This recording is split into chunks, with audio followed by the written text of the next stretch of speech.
Aman Benson. Le journal des stratèges. Boris Kalt.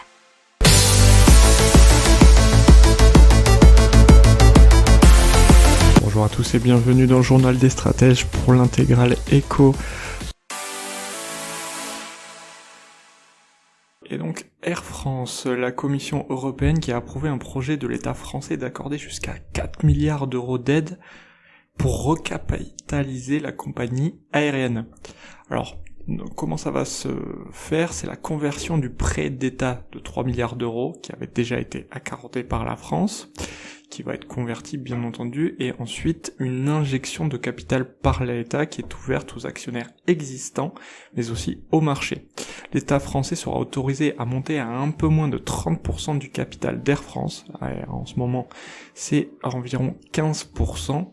Et Air France devra également céder 18 créneaux de vol à d'autres compagnies sur l'aéroport parisien d'Orly.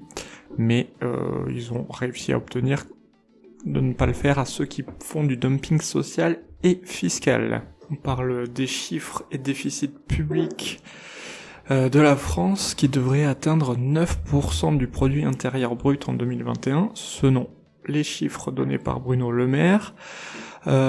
C'était prévu que ça soit aux alentours de 8,5 dans le projet de loi de finances initiale. La dette publique passera quant à elle de 115 à 118% du PIB pour 2021.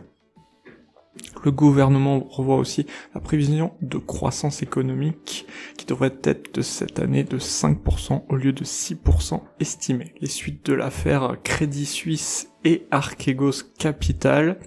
Et donc Crédit Suisse a annoncé la réduction de son dividende 2020 et une baisse de la rémunération de ses principaux dirigeants à la suite de la perte estimée de 4,4 milliards de francs suisses, soit un peu plus de 4 milliards d'euros liés à la chute du fonds américain Archegos Capital.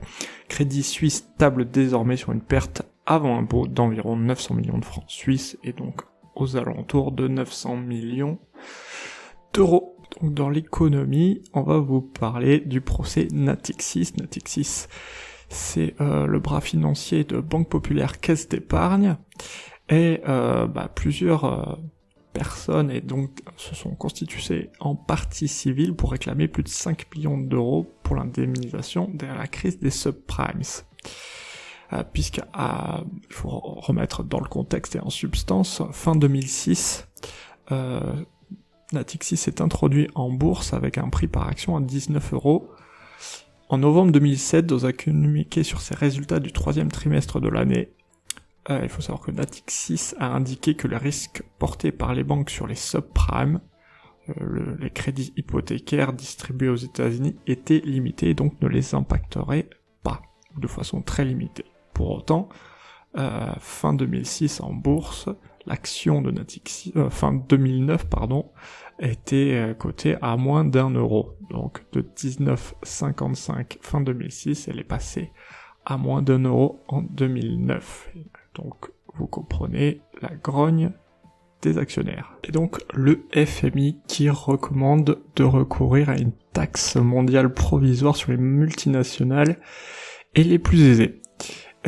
Puisque apparemment les gouvernements ont besoin de plus de recettes fiscales pour les redéployer, à cause de la crise bien entendu, pour les soins de santé, l'éducation et les filets de sécurité sociale.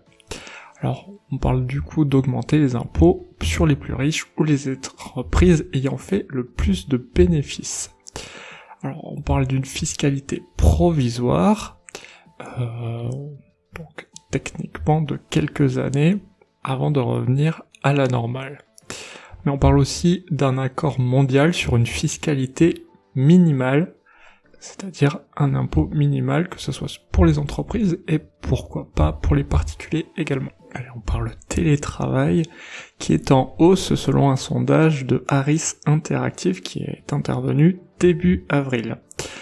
Puisque 37% des actifs ont travaillé à la maison et 54% disent que leur métier peut être exercé en télétravail. Alors 15% pour l'instant l'ont fait à temps complet.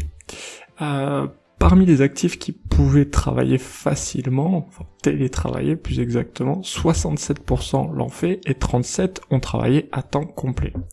Pour autant, dans les 19 départements français qui étaient déjà soumis à des restrictions sanitaires, 74% des salariés l'ont fait, ceux qui pouvaient télétravailler facilement, et le travail à télétravail à 100%, il a progressé de 9 points. Donc 2020 qui a été une année record pour les ventes de vélos en France, puisqu'on a dépassé les 3 milliards d'euros, selon les chiffres donnés par la Fédération d'Union Sport et Cycle.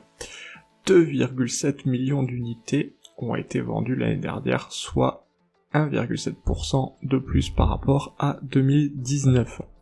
Alors, à savoir que pour le vélo électrique, il y a eu aussi un bon petit boom, puisque 514 672 vélos ont été vendus en 2020, ce qui représente 29% du marché et en valeur 58%. Selon une étude du cabinet Xerfi, qui était faite fin de décembre 2020, les ventes de vélos devraient progresser de 9% par an entre 2020 et 2023. Maintenant, on vous parle des conséquences économiques du confinement numéro 1 selon les territoires, donc avec plus ou moins un an de recul.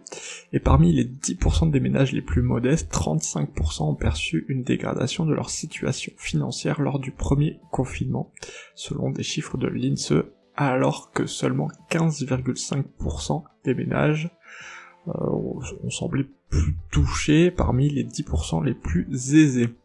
Alors il faut savoir que l'Île-de-France, les Hauts-de-France, le sud-est du pays ainsi que les Antilles ont davantage souffert que la moyenne, alors que l'Orne et le Finistère en particulier, avec au plus 17% de situation financière dégradée, sont les départements les moins touchés par les répercussions économiques de ce premier confinement. Et les départements où la part de retraités est la plus élevée ont été effectivement moins touchés par la dégradation de la situation financière, parmi ces départements Orne, Hautes-Pyrénées, Côtes-d'Armor ou encore Aveyron. Savoir que les conséquences financières de la crise paraissent d'une manière générale peu liées à la situation sanitaire de chaque département, selon le gouvernement, enfin selon l'INSEE plutôt.